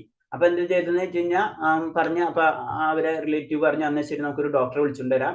ഡോക്ടർ വന്ന് പരിശോധിച്ചു. അപ്പൊ അത്ര അത്ര സിംപ്ലിസിറ്റി ഉള്ളതാണ് ആ അമ്മൂമ്മയായാലും. അപ്പൊ ശരി, എനിക്ക് എന്തായാലും എന്തെങ്കിലും പറ്റിയിട്ടുണ്ടോ എന്ന് നോക്കണം, ഭഗവാൻ എന്തെങ്കിലും പറ്റിയിട്ടുണ്ടോ എന്ന് നോക്കണം എന്നൊക്കെ പറഞ്ഞിട്ട് അങ്ങനെ കൊണ്ടുവന്നിട്ട് എന്ത് ചെയ്യുന്ന വെച്ച് കഴിഞ്ഞാല് എന്നാ ശരി അങ്ങനെ ചെയ്തിട്ട് വെറുതെ അമ്മൂമ്മയ്ക്ക് സമാധാനത്തിന് വേണ്ടി സെൽസ്കോപ്പ് ഒക്കെ ഇങ്ങനെ വെച്ച് നോക്കും, കുഴപ്പമില്ല എന്ന് പറഞ്ഞു. അപ്പൊ സെൽസ്കോപ്പ് വെച്ചപ്പോൾ അവിടെ ഹൃദയം ഇടിക്കുന്നുണ്ടായിരുന്നു. അപ്പോഴാണ് ഡോക്ടർക്ക് മനസ്സിലായത്. കാരണം അതാണ് ഒരു വിഗ്രഹത്തിന്റെ പ്രത്യേകത. അത് ഭക്തിയിൽ ഭഗവാൻ അതേപോലെ തന്നെ പ്രത്യക്ഷപ്പെടും. അപ്പൊ ഇങ്ങനെ വരുമ്പോ കൃഷ്ണന്റെയും ആരാധനയിലൂടെ ഇങ്ങനെയുള്ള ഭക്തന്മാർക്ക് ക്രമേണ പ്രതിഷ്ഠമൂർത്തിയുടെ സ്വാത്മചോദിതമായിട്ടുള്ള പ്രേമം വളരും. ഭഗവാനും ഗോപികുമാരുമായ പ്രേമത്തെ കുറിച്ച് കേട്ടറിഞ്ഞ് ഈ വക ലീലാവിലാസങ്ങളിൽ അവർ ആകൃഷ്ടരായിത്തീരും. അപ്പൊ എന്താണ്, ഇങ്ങനെ മൂർത്തിയോട് തന്നെ ഒരു പ്രേമം വരാണ്. പിന്നെ എന്താണ്, കൂടാതെ എന്താണ്, ഗോപികുമാരുടെ പ്രേമത്തെ കുറിച്ച് കേട്ടറിഞ്ഞ് ഈ വക ലീലാവിലാസങ്ങളിൽ അവർ ആകർഷകരായിത്തീരും. തുടർന്ന് ഇവർ പരോക്ഷ ഇല്ലാതെ ആകർഷണം വളരെയധികം വികസിച്ച് മുകളിൽ പറഞ്ഞ പ്രത്യക്ഷമോ പരോക്ഷമായ സംഭവ പ്രേമത്തിലേക്ക് എത്തിച്ചേരും. അപ്പൊ ഇതിന് ഇനീഷ്യൽ സ്റ്റേജ് ഒന്നും കൂടെ പറഞ്ഞു തരുന്നത്. നമ്മൾ പറഞ്ഞു കുറെ സ്റ്റെപ്പുകളുണ്ട്, ഓരോ സ്റ്റെപ്പിലും വീണ്ടും കൂടുതൽ കുറെ ഡിവൈഡേഷൻ വരാണ്. അപ്പൊ മുകളിലത്തെ സ്റ്റെപ്പിൽ എത്തി നമ്മൾ പറഞ്ഞില്ല, ഭൗതികമായ അവസ്ഥയിലേക്ക് മാറി, ഭൗതികമായിട്ടുള്ള അവസ്ഥയിൽ നിന്ന് മാറി പിന്നെ ക്ഷേത്രത്തില് വിഗ്രഹാരാധനയിലേക്കുള്ള അങ്ങനത്തെ അതിലേക്ക് തിരിയുന്ന വ്യക്തികൾ. അപ്പൊ അങ്ങനെ വിഗ്രഹാരാധന നിയമ തട്ടങ്ങളൊക്കെ വെച്ച് പോയിക്കൊണ്ടിരിക്കുന്ന വ്യക്തികളാണെങ്കിൽ തീർച്ചയായിട്ടും അവരെന്താണ്, ഇതിലേക്ക് മാറും. ഏതിലേക്ക്? ഭഗവാന്റെ ലീലാവിലാസങ്ങൾ കേൾക്കുന്നതോടുകൂടി ഈ ഭഗവാന്റെ ഏതൊരു പ്രത്യക്ഷവും പരോക്ഷമായ സംയോഗ പ്രേമത്തിലേക്ക് എത്തിച്ചേരും. അപ്പൊ ഇതൊരു നിയമം തന്നെയാണ്. നമുക്ക് ഭഗവാനെ കണക്ട് ചെയ്യാൻ വേണ്ടിയിട്ട് പല നിയമങ്ങളുണ്ട്. ഏത് നിയമത്തിലൂടെയും കണക്ട് ചെയ്ത് പോവാം. അപ്പൊ ചിലവരെന്താണ്, ഭഗവാന്റെ പൂജകളും കാര്യങ്ങളാണ് ചെയ്തു പോകണമെന്ന് വെച്ച് കഴിഞ്ഞാലും അവര് പതുക്കെ ഭഗവാൻ പ്രതിഷ്ഠമൂർത്തിയോട് ഒരു ആഗ്രഹം തോന്നുകയും പിന്നെ എന്താണ് പതുക്കെ എന്താണ് അവര് ഭഗവാനോട് പരോക്ഷമായ പ്രത്യക്ഷമായ സംയോഗ പ്രേമത്തിലേക്ക് എത്തിച്ചേരുകയും ചെയ്യും എന്ന് പറയണം. ഇത് പറഞ്ഞ സംയോഗം ദാമ്പത്യ പ്രേമ സ്ത്രീകളിൽ മാത്രമല്ല കാണുന്നത്. ആത്മീയ പ്രേമത്തിന്റെ ഭൗതിക ശരീരത്തിന് യാതൊരു പങ്കുമില്ല. അപ്പൊ നമ്മൾ അത് ചിന്തിക്കണം. അത് സ്ത്രീയോ പുരുഷോ എന്നുള്ള ബന്ധമില്ല സംയോഗം. നമ്മൾ ദാമ്പത്യം എന്ന് ചിന്തിക്കുക സ്ത്രീ പുരുഷ, അതല്ല ഭഗവാന്റെ ലെവലിൽ അതീന്ദ്ര ലെവലാണ്. അതാണ് നമ്മൾ ഇന്നലെ പറഞ്ഞത്. അതിൽ ഏത് ഉദ്ധവര് ഭഗവാൻ ഗോപികുമാരുടെ കാലടിപ്പാടുകൾ പിന്തുടരാണ്. മനസ്സിലായി? അപ്പൊ അത് ആ തെറ്റിദ്ധാരണകൾ ഉണ്ടാക്കരുതെന്നാ പറയുന്നത്. പ്രേമം സ്ത്രീകൾക്ക് മാത്രമുള്ളതല്ല. ഭഗവാനുള്ള പ്രേമം സ്ത്രീകൾക്ക്, അതും സംയോഗമാണ്, ദാമ്പത്യമാണ്. ആരായിട്ട്? ഭഗവാനായിട്ട്. അവർക്ക് അവിടെ സ്ത്രീ പുരുഷനൊന്നില്ല. ആത്മീയ പ്രേമത്തിന്റെ ഭൗതിക ശരീരത്തിന് യാതൊരു പങ്കുമില്ല. നമ്മുടെ ശരീരത്തിന് പങ്കില്ല. നമ്മൾ എന്തായിട്ടാണ്? നമ്മൾ ആത്മാവായിട്ടാണ് ഭഗവാനായിട്ട് കണക്ട് ചെയ്യണം. ആത്മാവിന് എന്ത് സ്ത്രീയാണ്, പുരുഷനില്ല. അപ്പൊ അതിന് ആദ്യം മനസ്സിലാക്കേണ്ടത്. കൃഷ്ണന്റെ ചങ്ങാതിവരാകാനുള്ള മനോഭാവം സ്ത്രീകളിൽ വളർന്നു വരാം. അതേപോലെ വൃന്ദാവനത്തിലെ ഗോപിയുടെ ലക്ഷണങ്ങൾ പുരുഷനിൽ വളർന്നു വരികയും ചെയ്യാം. അപ്പൊ രണ്ടും വരും. അതായത് സ്ത്രീക്ക് എന്താണ് ഭഗവാന്റെ ചങ്ങാതി, അതായത് ഇടയബലന്മാരെന്നുള്ള രീതിയിൽ ആ ലെവല് അവരെ കാലടിപ്പാടുകൾ പിന്തുടരണം. അങ്ങനത്തെ രീതിയിൽ വരാം. പുരുഷന്മാർക്ക് എന്താണ് തിരിച്ച് ആർക്ക്? ഗോപികന്മാരുടെ കാലടിപ്പാടുകൾ പിന്തുടരാം. അങ്ങനെ എങ്ങനെ വേണമെങ്കിലും വരാം. ഭക്തനായ പുരുഷൻ വൃന്ദാവനത്തിലെ ഗോപിമാരുടെ ഭാവത്തിൽ തന്നെ വളരാൻ കൊതിക്കുന്നത് എങ്ങനെയെന്ന് പത്മപുരാണത്തിൽ പറയുന്നുണ്ട്. അത് പത്മപുരാണത്തിൽ അതില് വിശദമായിട്ട് പറയുന്നുണ്ട്. ഒരു പുരുഷൻ എന്തായിട്ടാണ്? വൃന്ദാവനത്തിലെ ഗോപികന്മാരുടെ ഭാവം എനിക്ക് വരണമേ. അപ്പൊ എന്താണ് അവിടെ ഗോപിയുടെ ഭാവം വന്നു കഴിഞ്ഞാൽ രാസലീല അല്ലെ, ലീലകളാണ് ഭഗവാനായിട്ടുള്ളത്. ഭഗവാന്റെ സേവനത്തിൽ ഏർപ്പെടാണ് അല്ലെ. അപ്പൊ അതാണ് നമ്മൾ ഒരിക്കലും ആ സംഗതിയുടെ ഇതേ രീതിയിലൊന്നും കാണരുത്. പത്മപുരാണത്തിലും ഇത് വളരെ ക്ലിയർ ആയിട്ട് പറഞ്ഞു തരുന്നുണ്ട് എന്നാ പറയുന്നത്. അതല്ല നമ്മളെ നാട്ടിലെ ചെറിയ സിമ്പിൾ ആയിട്ടുള്ള ഇത് പറഞ്ഞു 11,108 ഭാര്യന്മാരെന്ന് പറയുമ്പോ അതിനെ തന്നെ പലരും പല രീതിയിൽ പറഞ്ഞതിന്റെ കാര്യം അതാണ്. ദണ്ഡകാരുണ്യത്തിലെ മഹർഷിമാർ അതിന് പല ഉദാഹരണങ്ങൾ പറഞ്ഞു തരാണ്. ഭഗവാനായിട്ടുള്ള ദാമ്പത്യം എന്ന് പറയുമ്പോ തന്നെ അത് ആർക്ക് വേണമെങ്കിലും വരാം എന്നുള്ള രീതിയിൽ. അപ്പൊ പണ്ട് കാലത്ത് ദണ്ഡകാരണ്യത്തിൽ അനേകം സന്യാസിമാരുണ്ടായിരുന്നു. 14 വർഷത്തെ കാനനവാസം പിതാവ് വിധിച്ചതിനനുസരിച്ച് ശ്രീരാമൻ വസിച്ചിരുന്ന വനപ്രദേശത്തിന്റെ പേരാണ് ദണ്ഡകാരണ്യം. ശ്രീരാമന്റെ സൗന്ദര്യത്തിൽ ആകൃഷ്ടരായി അദ്ദേഹത്തെ ആലിംഗനം ചെയ്യുന്നതിന് സ്ത്രീയായി തീരാൻ കൊതിച്ച അനേകം മഹർഷിമാർ അവിടെ ഉണ്ടായിരുന്നു. പിൻകാലത്ത് കൃഷ്ണൻ വൃന്ദാവനത്തിലെത്തിയപ്പോൾ ഗോപികമാരായി ജനിച്ച് ഈ മഹർഷിമാർ അവിടെ എത്തി ഈ രീതിയിൽ അവർ ആത്മീയമായ ജീവിതത്തിന്റെ പൂർണ്ണത നേടുകയും ചെയ്തു. അപ്പൊ അതാണ് പറഞ്ഞു, ഭഗവാനായിട്ട് ആകർഷണമാണെങ്കിൽ അതിന് സ്ത്രീയെന്നോ പുരുഷനെന്നോ ബന്ധമില്ല. അതിനൊരു ഉദാഹരണം എന്താണ്? ശ്രീരാമസ്വാമിയുടെ കഥ പറഞ്ഞു തരുന്നത്. ദണ്ഡകാരണ്യത്തിലെ മാഷിമാര് ശ്രീരാമസ്വാമിനെ സൗന്ദര്യത്തില് ആകർഷരായി എന്ന് പറയുന്നത്. ദണ്ഡകാരണ്യത്തിലെ മഹർഷിമാരുടെ കഥ ഇങ്ങനെ വ്യാഖ്യാനിക്കും. ശ്രീരാമൻ ദണ്ഡകാരണ്യത്തിൽ വസിക്കുന്ന കാലത്തെ അദ്ദേഹത്തിന്റെ ഭക്തിയുദ്ധ സേവനത്തിൽ ഏർപ്പെട്ടിരിക്കുന്ന ഋഷിമാർ അദ്ദേഹത്തിന്റെ സൗന്ദര്യത്തിൽ ആകൃഷ്ടരാകുകയും കൃഷ്ണനുമായി സംയോഗ ബന്ധം സുഖം അനുഭവിച്ചിരിക്കുന്ന വൃന്ദാവനത്തിലെ ഗോപികുമാരെ കുറിച്ച് ഓർക്കുകയും ചെയ്തു. ദണ്ഡകാരണ്യത്തിലെ മഹർഷിമാർ കൃഷ്ണനും ശ്രീരാമനും ഭഗവാൻ തന്നെയാണെന്ന് അറിഞ്ഞുകൊണ്ട് തന്നെ ഗോപികളെ പോലെ സംയോഗം ബന്ധം ആഗ്രഹിച്ചു. അപ്പൊ എന്താണ് ശരിക്കും ആരാണ്? ശ്രീരാമനായാലും ഭഗവാൻ ശ്രീകൃഷ്ണനാണെങ്കിലും ഒന്ന് തന്നെയാണെന്ന് ആർക്കറിയാം? ഈ മഹർഷിമാർക്കറിയാം അല്ലേ? പറഞ്ഞു മഹർഷിമാരെന്ന് പറയും. ഋഷിമാരും മുനിമാരും തമ്മിലുള്ള വ്യത്യാസം എന്താണെന്ന് അറിയാം? മഹർഷിമാരും മുനിമാരും ജനറൽ ആയിട്ട് നമുക്ക് കേട്ടിട്ടുള്ളതാണ്. മുനിമാരും മഹർഷിമാരും എന്നൊക്കെ പറയുമ്പോ മഹർഷിമാര് ജനറലായിട്ട് പറയാം. മഹർഷി എന്ന് എത്ര ഋഷിമാരെന്ന് പറഞ്ഞാൽ ജ്ഞാനത്തിന് ഇമ്പോർട്ടൻസ് കൊടുക്കുന്നതാണ്. മുനിമാരെന്ന് പറഞ്ഞു കഴിഞ്ഞാൽ ധ്യാനത്തിന്, അതായത് മെഡിറ്റേഷൻ, അതായത് ഭഗവാൻ മാത്രമേ ഉള്ളൂ. അതിൽ ആത്മരാമന്മാരായിരിക്കും മുനിമാര് ജനറലായിട്ട് പറയും. ഋഷിമാരെന്ന് പറയുമ്പോൾ അത് ജ്ഞാനത്തിനും കൂടി ഇമ്പോർട്ടൻസ് ഉണ്ടാവും അവർക്ക്. അതാണ് അതിന്റെ പ്രത്യേകത. ഓക്കെ. അപ്പൊ ശ്രീരാമനും ഭഗവാൻ തന്നെയാണ് അറിഞ്ഞെന്ന് കൊണ്ടുവന്നതിന് ഗോപിമാരെ പോലെ സംയോഗ ബന്ധം ആഗ്രഹിച്ചു. അപ്പൊ എന്താ ആഗ്രഹിക്കുന്നത് അതുപോലെ അവർക്ക് ലഭിക്കും.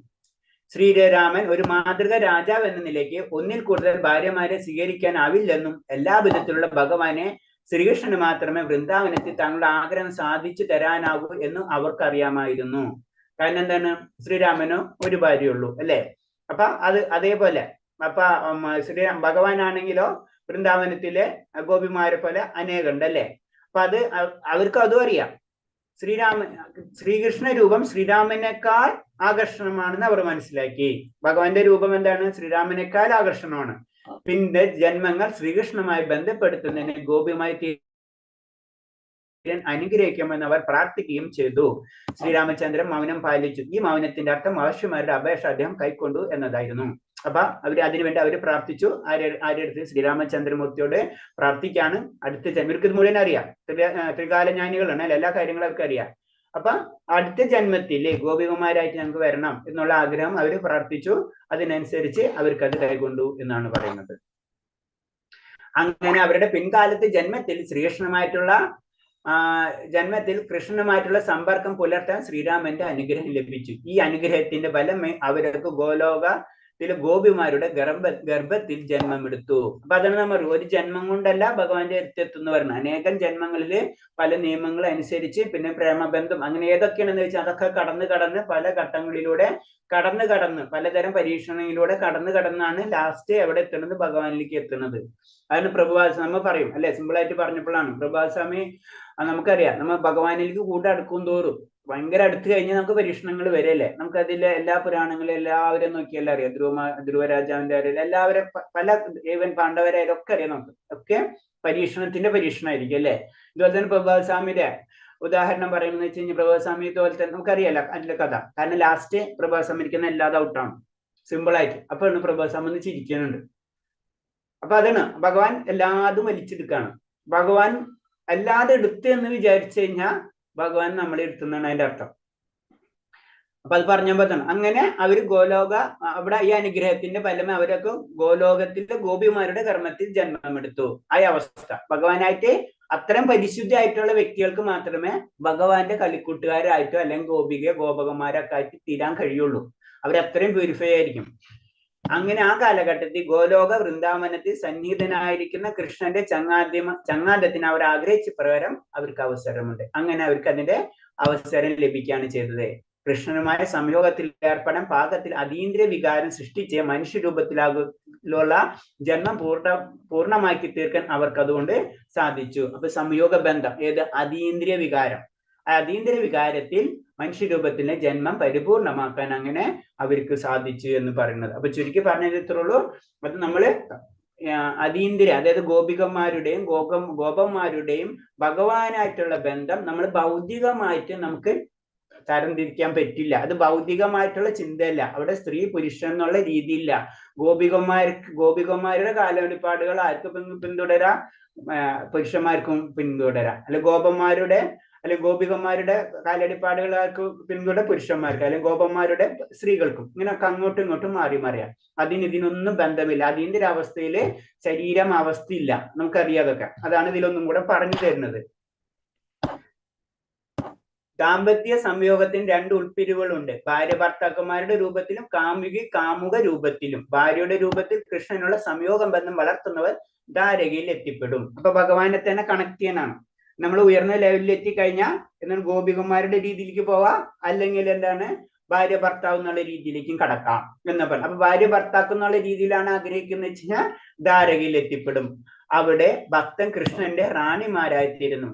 കാമുകിയുടെ രൂപത്തിൽ സംയോഗബന്ധം വളർത്തുന്നവർ ഗോപിയുമായി ബന്ധപ്പെട്ട് കൃഷ്ണമേനോട് സ്നേഹബന്ധം ആസ്വദിക്കാൻ ഗോലോക വൃന്ദാവനത്തിലെത്തും. അപ്പൊ എന്താണ് അത് നമ്മളെപ്പോഴും പറഞ്ഞതാണ് ഗോപികന്മാരുടെ കാലടിപ്പാടുകൾ പിന്തുടരുക. അപ്പൊ നമ്മൾ അവിടെ എത്തുന്നതാണ് ഗോലോക വൃന്ദാവനത്തിൽ. അല്ലെങ്കിൽ നമ്മൾ എത്തുന്നത് എന്താണ്? നമ്മളിപ്പോ ഭാര്യ ഭർത്താക്കന്മാരുടെ രീതിയിലാണ് ചിന്തിച്ചു കഴിഞ്ഞാല് നമ്മൾ അവിടെ എത്താ അത് ധാരകയിലെത്തും. ഈ ധാരക എന്ന് പറയുന്നത് എന്താണ്? അതായത് ആത്മീയ ലോകത്തിലുള്ള ധാരക. നമ്മൾ അതിനെ ഭൗതികമായിട്ട് ചിന്തിക്കരുത്. ഇത് രണ്ടാണ്. ഇതൊക്കെ ആത്മീയമായിട്ടുള്ള കാര്യങ്ങൾ പറയുമ്പോൾ ആത്മീയ ലോകത്തിലുള്ള ആ കാര്യങ്ങളാണ്. ഇപ്പൊ മധുരയിലെ ആത്മീയ ലോകത്തുണ്ട്, അതുപോലെ തന്നെ ധാരകയിലെ ആത്മീയ ലോകത്തുണ്ട്, അതേപോലെ തന്നെ വൃന്ദാവനമായിട്ടുള്ള ആത്മീയ ലോകത്തുണ്ട്. അവിടേക്കാണ് അവർ എത്തിപ്പെടുന്നത്. അപ്പൊ നമ്മൾ സാധാരണ ചിന്തിക്കും നമ്മൾ ധാരകയിൽ എത്തുന്ന അങ്ങനെയല്ല. അത് കാമുകന്റെ രൂപത്തിൽ സംയോഗ ബന്ധം വളർത്തുന്ന ഗോപികമാരുടെ ബന്ധത്തിൽപ്പെട്ട് കൃഷ്ണനുമാണ് സ്നേഹമന്ദാസ്യം ഗോലോക വൃന്ദാവനത്തിലെത്തും. ഗോപിയുടെയോ റാണികളോട് മറ്റുള്ള ഈ സംയോഗ ബന്ധം സ്ത്രീകൾക്ക്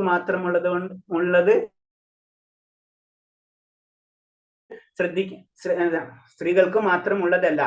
അത് ശ്രദ്ധിക്കേണ്ട കാര്യമാണ്. ദണ്ഡകാരുണ്യത്തിലെ കൃഷ്ണന്മാരുടെ കാര്യത്തിൽ എന്ന പോലെ പുരുഷന്മാർക്കും ഈ ബന്ധം വികസിപ്പിക്കാവുന്നതാണ്. അപ്പൊ അത് ഭഗവാൻ പുരുഷൻ, അപ്പൊ ഞാൻ സ്ത്രീ, അങ്ങനെ ചിന്തിക്കേണ്ട ആവശ്യമില്ല. അങ്ങനെയല്ല, അങ്ങനെ ഒട്ടും നമ്മൾ ചിന്തിക്കാനേ പാടില്ല.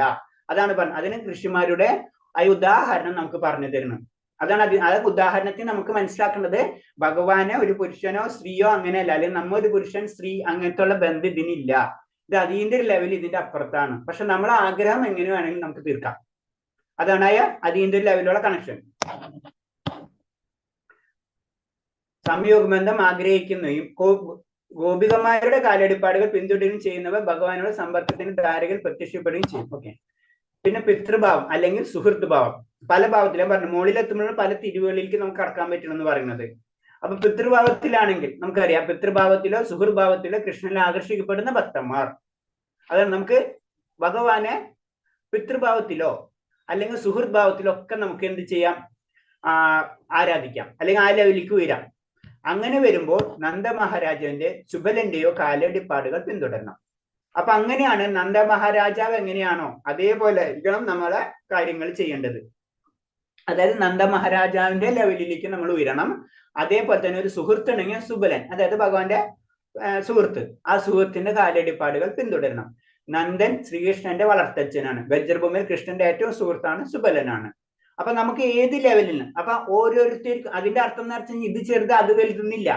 നമുക്ക് എന്താണ് ആഗ്രഹം? ഇപ്പൊ നമ്മൾ പറഞ്ഞില്ലേ, അതായത് ശ്രീരാമചന്ദ്രമൂർത്തിയും ഹനുമാൻ സ്വാമിയുമായിട്ടുള്ള ബന്ധം പോലെ ഓരോരുത്തർക്ക് ആ ലെവലിൽ എത്തുമ്പോഴാണ്. അത് ഞാൻ പറഞ്ഞില്ല, 10th 12th കഴിഞ്ഞ് കഴിഞ്ഞാൽ പല കോഴ്സ് എടുക്കാം.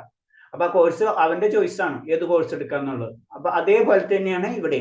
നമുക്ക് ഏത് ഭാവത്തിലേക്ക് ആ സമയം ആകുമ്പോഴേക്കും നമുക്ക് ആ ഭാവം വന്നു തുടങ്ങും അല്ലെ. നമ്മൾ പറയുമ്പോൾ തന്നെ 12th ആകുമ്പോഴേക്കും ആ കുട്ടി അവന്റെ മൈൻഡ് സെറ്റ് ആവും ഏത് ലെവലിലേക്കാണ് അവൻ വളരേണ്ടത്. ഇപ്പൊ നമ്മൾ ജനറൽ ആയിട്ട് പറയുമ്പോൾ ചില കുട്ടികൾ വിചാരിക്കും എഞ്ചിനീയറിംഗ്, കാരണം അവൻ മാത്സും കാര്യങ്ങളും നല്ല സ്ട്രോങ് ആണെങ്കിൽ അവൻ ഓട്ടോമാറ്റിക് എഞ്ചിനീയറിംഗ് ലെവലിലേക്ക് അവൻ കടക്കാം അല്ലെ. അവന്റെ മൈൻഡ് സെറ്റ് അതേപോലെ തന്നെ ഇതിലൊക്കെ നമുക്ക് ഏത് സെക്ഷനിലേക്കും കടക്കാം.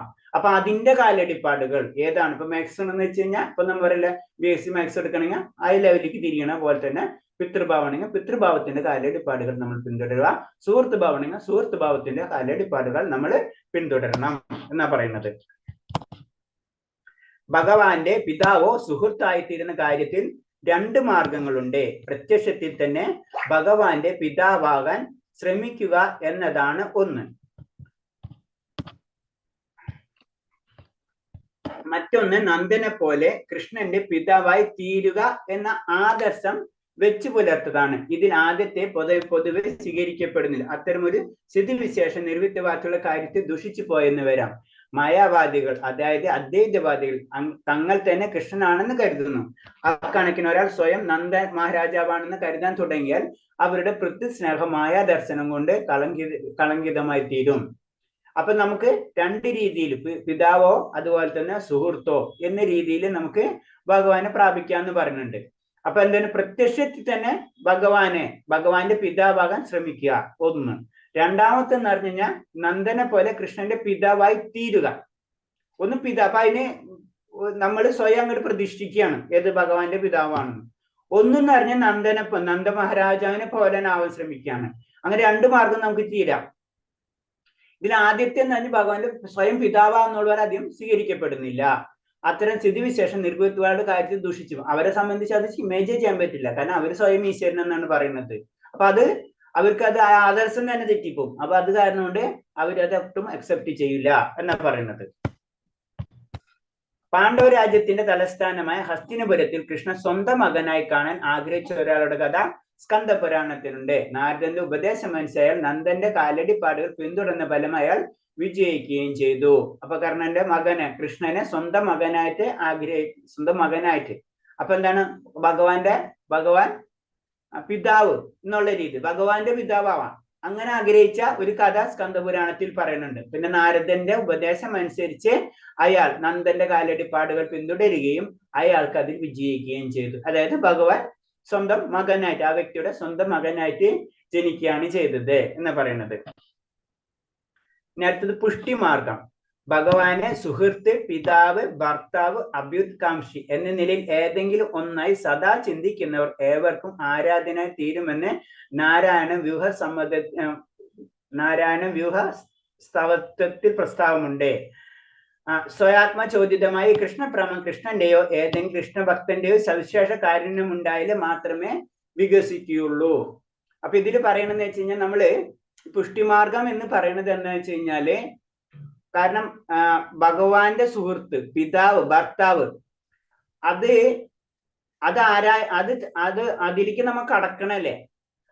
അപ്പൊ ഇതിൽ രണ്ട് മാർഗങ്ങളുണ്ട്. ഒന്നെന്ന് പറഞ്ഞാൽ സ്വാത്മചോദ്യമേ കൃഷ്ണപ്രം കൃഷ്ണന്റെയോ ഏതെങ്കിലും ഭക്തന്റെയോ സവിശേഷ കാരുണ്യം ഉണ്ടായാലേ മാത്രം വികസിക്കുള്ളൂ. നമ്മൾ ഏറ്റവും ഉയർന്ന നിലവിൽ എത്തിയാൽ തന്നെയും അവിടെ വെച്ച് ഒന്നില്ലെങ്കിൽ ഭഗവാന്റെ സ്നേഹം, ഭഗവാന്റെ കരുണ വേണം, അല്ലെങ്കിൽ ഭഗവാന്റെ ഭക്തന്റെ കരുണയുണ്ടായാൽ മാത്രമേ നമ്മൾ ഈ നിലയിലേക്ക് നമുക്ക് ഉയരാൻ കഴിയുള്ളൂ. അപ്പൊ എവിടെ പോയാലും എന്താണ്, ഒന്നില്ലെങ്കിൽ ഭഗവാൻ അല്ലെങ്കിൽ ഗുരുവിന്റെ കരുണ ഇല്ലാതെ ഒരിക്കലും നമുക്ക് മുന്നേറാൻ കഴിയില്ല. ഏത് ലെവലിൽ എത്തിക്കഴിഞ്ഞു അവിടുന്ന് അടുത്ത ലെവലിലേക്ക് കയറണമെങ്കിൽ വീണ്ടും ഭഗവാനും വേണം, ഭക്തനും വേണം. അതാണ് അതിന്റെ പ്രത്യേകത. ഭക്തിയുത സേവനത്തിൽ ഈ പ്രക്രിയക്ക് പുഷ്ടിമാർഗം എന്ന് പറയുന്നു. പുഷ്ടി എന്ന് പറഞ്ഞാൽ പോഷണം, മാർഗം എന്നാൽ വഴി. ഇത്തരം മനോഭാവത്തിന്റെ വികസനം ഏറ്റവും ഉന്നത ശ്രേണിയിൽ ഭക്തി സേവനത്തെ പുഷ്ടിപ്പെടുത്തുന്നു. അതുകൊണ്ടാണ് പോഷണത്തിന്റെ പാത അഥവാ പുഷ്ടിമാർഗം എന്ന് വിളിക്കുന്നത്. വൈഷ്ണവമതത്തിലെ വിഷ്ണു സ്വാമി വിഭാഗത്തിൻ്റെതായ വല്ലഭ സമ്പ്രദായപ്രകാരം കൃഷ്ണൻ ആരാധിക്കുന്ന പുഷ്ടിമാർഗത്തിലാണ്. ഗുജറാത്തിൽ പൊതുവെ പുഷ്ടിമാർഗത്തിന്റെ കീഴിൽ ബാലകൃഷ്ണ ഭാവത്തിൽ കൃഷ്ണനെ ആരാധിക്കുന്നു. അപ്പൊ പുഷ്ടിമാർഗം എന്ന് പറയുന്നത് തന്നെ നമ്മൾ എത്രയായാലും ഭക്തിയിൽ എത്ര നമ്മൾ സിമ്പിളാണ്, ഭക്തിയിൽ എത്ര ആയാലും നമ്മളൊരു ഭക്തൻ നമുക്ക് പറയാൻ കഴിയില്ല. അപ്പൊ അതാണ് അവർ ഉയരുന്തോറും അവർക്ക് വീണ്ടും ഉയരണം. അപ്പൊ അതിന് വേണ്ടിയിട്ടുള്ള മാർഗം അത്രേ ഉള്ളൂ. അതാണ് പുഷ്ടിമാർഗം എന്ന് പറയുന്നത്. അപ്പൊ എന്താണ് പുഷ്ടി എന്ന് പറഞ്ഞാൽ പോഷണം. അപ്പൊ എത്ര പോഷണം കിട്ടും ഒരു ചെടിക്ക്, നമ്മൾ എത്ര വെള്ളം ഒഴിക്കണം, എത്ര വെള്ളം ആ ചെടി വളർന്നുകൊണ്ടേയിരിക്കും എന്ന് പറഞ്ഞ ഭക്തിയിലേക്ക് ഏറ്റവും ഉയർന്നാലും നമ്മൾ ഈ പുഷ്ടിമാർഗം നമ്മൾ ഉപയോഗിച്ചു കഴിഞ്ഞാൽ തീർച്ചയായിട്ടും വീണ്ടും നമ്മൾ ഉന്നത ശ്രേണിയിലേക്ക് നമ്മൾ കടക്കും. അതാണ് പറഞ്ഞത്. അതാണ് പോഷണത്തിന്റെ മാർഗം. അപ്പൊ ഒരിക്കലും എന്ന പുഷ്ടിമാർഗം ആരും ഉപയോഗിക്കില്ല. അതിൽ പല രീതിയിലുള്ള വൈഷ്ണവ രീതികളുണ്ട്. ഒന്നെന്ന് പറഞ്ഞാൽ വൈഷ്ണവതത്തിലെ വിഷ്ണു സ്വാമി വിഭാഗം, അവര് നമ്മൾ പറഞ്ഞു, നമുക്കറിയാം, നമ്മൾ ജനറൽ ആയിട്ട് നമ്മൾ പറയുമ്പോൾ 4 സമ്പ്രദായങ്ങൾ നമ്മൾ പറയും. അപ്പൊ അതിൽ തന്നെ വീണ്ടും പല തിരിവുകളും കാര്യങ്ങളും ഉണ്ടാവും. അപ്പൊ അതിനാണ് വല്ലഭ സമ്പ്രദായം, അതില് പുഷ്ടിമാർഗത്തിലാണ് പറയുന്നത്. പിന്നെ ഗുജറാത്തികൾ, അവരും പുഷ്ടിമാർഗത്തിലാണ്, ബാലകൃഷ്ണ ഭാവത്തിലാണ് കൃഷ്ണനെ ആരാധിക്കുന്നത് എന്ന് പറഞ്ഞു. അപ്പൊ എന്ത് തന്നെയായാലും ഒരു ഗുരുവിന്റെയോ ഭഗവാന്റെ കാരുണ്യമില്ലാതെ നമ്മൾ എത്ര ഉയർന്നാലും വീണ്ടും ഇത് രണ്ടും വേണം നമുക്ക്. അതാണ് ഇതിന്റെ ജനറൽ ആയിട്ടുള്ള ഒരു കാര്യം. ഹരേ കൃഷ്ണ. ഞാനൊന്ന് ജസ്റ്റ് ഒന്ന് ഒന്നുകൂടെ റിപ്പീറ്റ് ചെയ്യാം. ഒരു സെക്കൻഡ്. ഞാനൊരു ഇന്നലെ മാതാജി പറഞ്ഞൊരു പോയിന്റ് ഉണ്ട്, അത് ഞാൻ ജസ്റ്റ് ഒന്ന് നോക്കിയിട്ട് പറഞ്ഞുതരാം. ഓക്കെ, ഇതാദ്യം പറയാം. ഇതിൽ പറയുന്നത് വെച്ചാൽ നമുക്ക് എന്താണ്, പല രീതിയിൽ ഭഗവാനായിട്ട് നമുക്ക് കണക്ട് ചെയ്യാം എന്ന് പറഞ്ഞു. അതിൽ ആദ്യത്തെ പറഞ്ഞ എന്താണ്, സ്വാത്മ ചോദ്യം ഭക്തിയോട് അല്പം കൂടി പറയുമ്പോ ബന്ധുത എന്ന് പറയുമ്പോൾ എന്താണ്, 2 കാര്യമാണ് പറഞ്ഞത് എന്നല്ലേ. ഒന്നെന്ന് പറഞ്ഞു കഴിഞ്ഞാൽ ഭഗവാന്റെ മാതാപിതാക്കള് അല്ലെങ്കിൽ അങ്ങനത്തെ, അല്ലെങ്കിൽ 2 ഭഗവാന്റെ ബന്ധുത നമ്മൾ 2 സെക്ഷനാണ് ഉള്ളത്. ഒന്ന് ഭഗവാന്റെ ബന്ധുക്കള്, രണ്ടാമത്തേത് ഗോപികമാര്. അങ്ങനെ 2 സെക്ഷനായിട്ട് തിരിക്കുകയാണ്. പിന്നെ പറഞ്ഞത് എന്താണ്, നമ്മള് ഭഗവാന്റെ നിത്യഭക്തർ വിഷ്ണുകളുടെ വൃന്ദാവനവാസികളുടെയോ ഭഗവാന്റെ വിഷ്ണുകളുടെയോ അവരെ കാൽവെടിപ്പാടുകൾ പിന്തുടരുന്നവരെയാണ് രാഗാനുഭക്തന്മാരെന്ന് പറയുന്നത്. പിന്നെ അടുത്ത പറയുന്നത്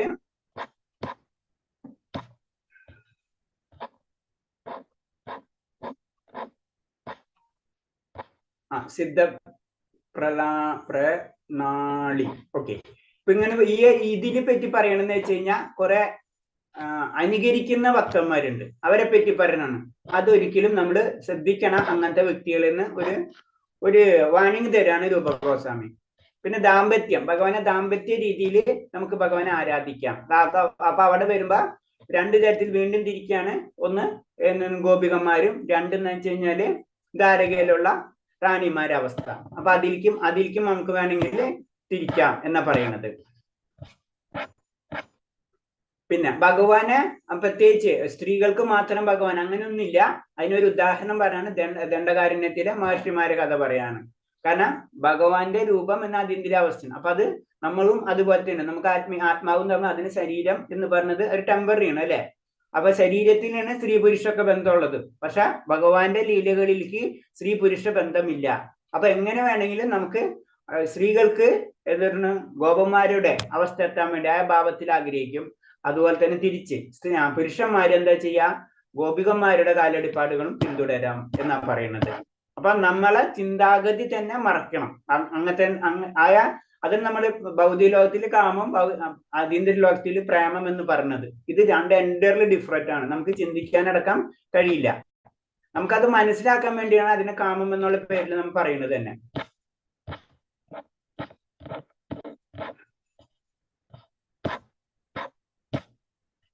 ഓക്കെ, ഹരേ കൃഷ്ണ. പിന്നെ പിതൃഭാവം, സുഹൃത്തുഭാവം, അതിനെപ്പറ്റി പറഞ്ഞു. മുകളിലേക്ക് വരുമ്പോ പല ഭാവത്തിലേക്കും നമുക്ക് കടക്കാം. പിതൃഭാവത്തിൽ പോവാം, സൗഹൃദഭാവത്തില്ലെങ്കിൽ സൗഹൃദഭാവത്തിൽ വേണം. ഇത് എന്ത് തന്നെയാണെങ്കിലും അതിനെന്താണ്, ഭഗവാന്റെ കാരുണ്യം അല്ലെങ്കിൽ ഭക്തന്റെ കാരുണ്യം നമുക്ക് ഉണ്ടായിരിക്കണം എന്നാ പറഞ്ഞു. പിന്നെ പുഷ്ടിമാർഗത്തിന് പറയണം. അത് ഇൻഡയറക്റ്റ് ആയിട്ട് ഇത്രേ ഉള്ളൂ. കാരണം നമ്മൾ എത്ര ഉയർന്നാലും ഭക്തിയിലേക്ക് വരാൻ വേണ്ടിയിട്ടുള്ള കാര്യങ്ങൾ നമ്മൾ ചെയ്തുകൊണ്ടിരുന്നു. പുഷ്ടി എന്ന് പറഞ്ഞ പോഷണം, മാർഗം എന്ന് പറഞ്ഞ വഴി. അപ്പൊ എന്താണ്, ഇത്തരം മനോഭാവത്തിന്റെ വികസനം ഏറ്റവും ഉന്നത ശ്രേണിയുള്ള ഭക്ത സേവനത്തെ പുഷ്ടിപ്പെടുത്തുന്നു. അപ്പൊ അവർ ഉന്നത ശ്രേണിയിലാണ് അൾട്ടിമേറ്റ്. അതിനെ വീണ്ടും പുഷ്ടിപ്പെടുത്താൻ നമുക്ക് നമ്മളെ സഹായിക്കും എന്നാ പറയുന്നത്. ഹരേ കൃഷ്ണ. ഇത്തരം പറഞ്ഞില്ല, എന്തെങ്കിലും സംശയം ഉണ്ടോ? ഹരേ കൃഷ്ണ.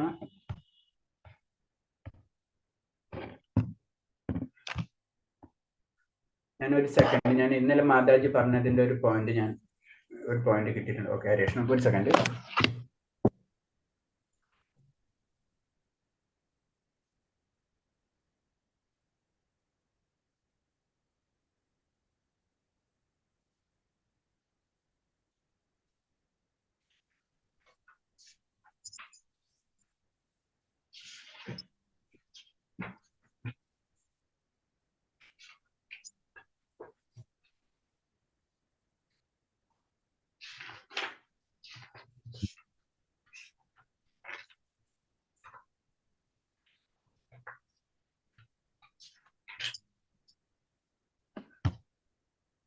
കൃഷ്ണനിലെ മാതാജി ചോദിച്ചല്ല നമ്മളെ വ്യക്തിഗത അവര് എവിടെയായിരിക്കും, അവർക്ക് പിന്നെ അങ്ങനത്തെ ഉള്ള കാര്യങ്ങളുണ്ടല്ലോ. ഇത് ചൈതന്യ ചരിതാമൃതത്തില് മധ്യലീല ഭാഗം 2 കുറച്ച് ഡീറ്റെയിൽ ആയിട്ട് അതിൽ പറയുന്നുണ്ട്. അതൊന്ന് ഞാൻ വായിക്കാം. അതിൽ പറയണത്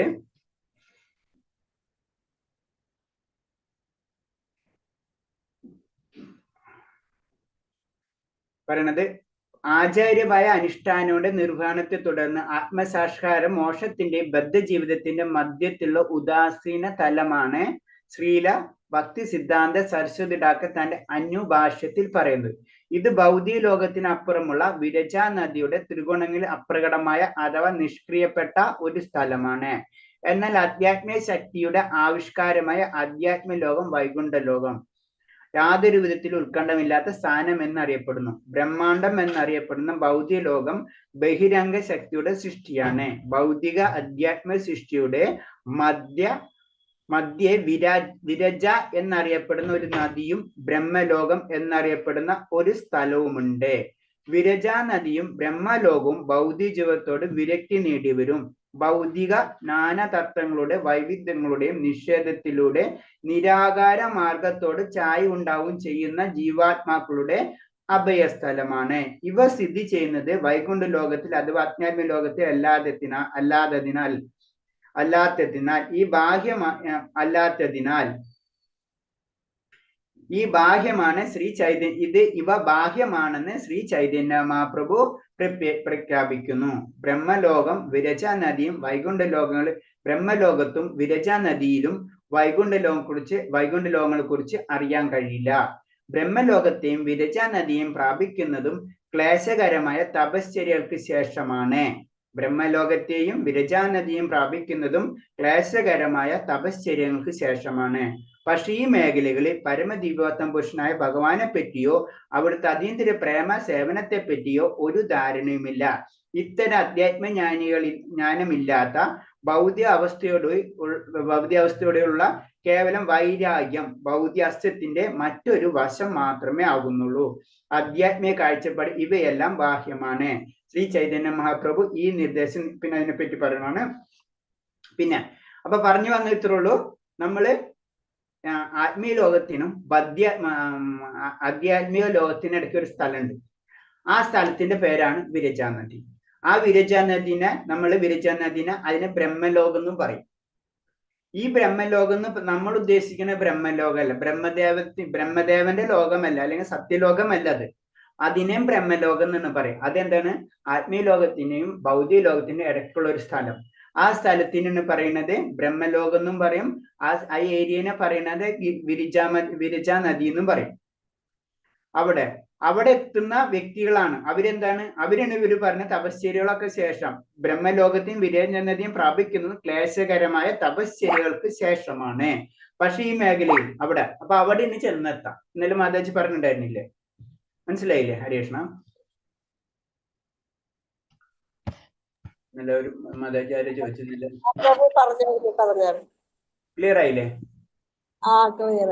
ക്ലിയർ ആയി. അപ്പൊ അവിടെ ഇനി ചെന്നെത്താം നമ്മൾ. അത് ശരിക്കും ഇതിൽ ക്ലിയർ ആയിട്ട് അതിൽ എഴുതിയിട്ടുണ്ട്. അത് അതിന് ഡീറ്റെയിൽ ആയിട്ട് ശ്രീല ഭക്തി സിദ്ധാന്ത സരസ്വതി ഠാക്കർ, നമുക്കറിയാം ഭക്തി സിദ്ധാന്ത സരസ്വതി ഠാക്കർ ആരാണ്? പ്രഭാതര ഗുരു അല്ലെ? തന്റെ അനുഭാഷ്യത്തിൽ അത് ക്ലിയർ ആയിട്ട് അത് വിശദീകരിച്ചിട്ടുണ്ട്. അപ്പൊ അതിൽ ക്ലിയർ ആയിട്ട് എഴുതിയിട്ടുണ്ട് വിരജാ നദി അല്ലെങ്കിൽ ബ്രഹ്മലോകം. ആ സ്ഥലത്തിന് വേറൊരു പേരും കൂടെ പറയുന്നുണ്ട്,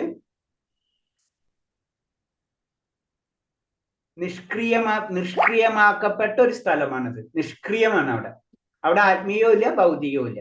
അങ്ങനത്തെ ഒരു സ്ഥലമുണ്ട്. ആ സ്ഥലത്ത് നിന്നാണ് എല്ലാവരും ചെന്ന് നിൽക്കുന്നത്. അവിടെയാണ് ഈ ബ്രഹ്മവാദികളും അല്ലെങ്കിൽ ഭഗവാന്റെ രൂപമില്ല എന്നൊക്കെ പറഞ്ഞ് ചെന്ന് എത്തുന്നത് ആ ഭാഗത്താണ്. അങ്ങനെ ഇതിൽ പറഞ്ഞിട്ടുള്ളൂ. അത് ആ സ്ഥലത്തിന് വിരജാദ്യം പറയുന്നു, ബ്രഹ്മലോകം എന്ന് പറയുന്നതൊക്കെ അവിടെ ഇനി ചെന്നെത്തും. അവിടെയും വരെ അവർക്ക് അറിയുള്ളൂ. അവിടെ ചെന്ന് അവർ പെടും. പിന്നെ അവർക്ക് താഴ്ത്തിക്ക് വരണം. ഹരേഷ്ണ ഓക്കെ. വേറെ എന്തെങ്കിലും സംശയം ഉണ്ടോ ഹരേഷ്ണ? ഇത് ഏതിൽ നിന്നാണ് വായിച്ചത് പ്രഭു? ഇത് ശ്രീ ചൈതന്യ ചരിതാമൃതം മധ്യലീല ഭാഗം 2 പേജ് 147. ഹരേഷ്ണ ഓക്കെ. നമുക്ക് നിർത്താം. നമുക്കിന്ന് വേറെ എന്തെങ്കിലും ചോദ്യങ്ങളില്ലെങ്കിൽ നമുക്ക് നിർത്താം. നമുക്ക് നാളെ തന്നെ എടുക്കാം. പ്രഭു പ്രഭു മഹർഷി പിന്നെ മുനി തമ്മിലുള്ള ഒരു ഡിഫറൻസ് പറയാമോ പ്രഭു? മഹർഷി മുനി തമ്മിൽ